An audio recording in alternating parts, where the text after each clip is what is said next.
Hi, Joseph. Congratulations on the movie. Thanks, Ben. Yeah, this is a terrific, interesting look at Yeshua, or Jesus, if you want to call him that. Interesting look because it's a story that's been told many times, but this one has more of a feel of a detective story to it. And I understand you did a lot of research on detectives for this movie. What shocked you most about your research into that area? You know what? That was the way in. I wanted to get into the mindset both of the military warrior and the detective element, because when I first read the script, it read like a film noir up until about page 30 or 40, and I was like, this isn't a Bible movie. And so I really liked that. So I met a detective because it was structured with these interrogations. And that was hugely insightful. The one thing that came out of that meeting, which I thought was really interesting, and I kind of used it to a degree, is that the detective told me that after you've sadly had to investigate and you found dead bodies, the smell of death stays in your nostrils. And then I came to the conclusion, of course, that's why Columbo smokes a cigar. And he said, yeah, absolutely, that a lot of detectives smoke because they want to get rid of that smell. So that was an interesting revelation. So I asked Kevin if we could put a plant on my desk. It was a rosemary plant, because I always felt Clavius reeked of death. He was exhausted by death. It's part of his industry. But he's coming to the end of it. It's almost like he's living with post-traumatic stress. But that sense of cleansing and not wanting to smell that smell. If you hang around the crucifixions, you're going to get that into your nostrils. So I love that component. And that was one tiny detail that came out of meeting the detective, and also details that came out of going to gladiator school and learning how, because the gladiators, I think, informed a lot of the Roman military on techniques.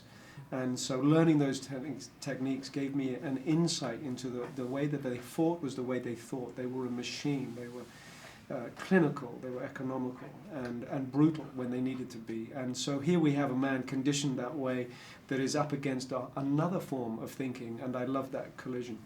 Yeah, that's a great collision. That's great how you put it. It reminds me, one of my favorite shows is Homicide: Life on the Street, which is about detectives. One of the detectives wears a carnation, and he says it's to hide the smell of death. Right, there you go. Yeah. That's it. So it's a fascinating and very, very visceral kind of thing that I learned. Absolutely.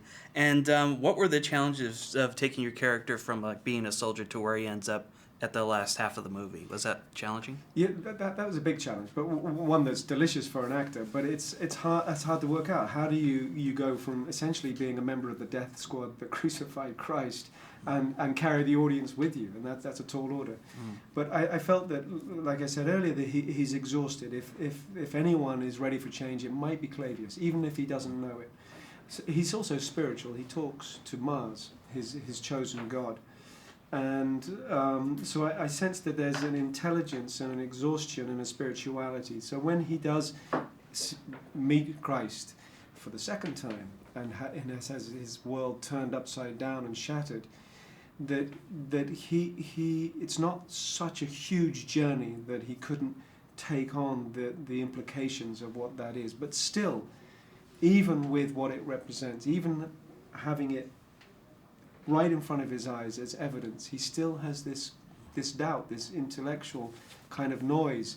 And I think that's something that we all might suffer from. So I thought that was an interesting takeaway for an audience. Yeah, that is. And I mean, the exhaustion you can definitely see at the beginning of the movie, because this is a guy who's clearly seen a lot of battle and has seen a lot of death. And yet, so to see him go through that sort of resurrection of sorts. Yeah, yes, exactly. That must have been interesting to portray. Yeah, very much, very much. Great. Well, terrific work. Thank you. You Thanks, bet. man. Thanks so much. You're welcome.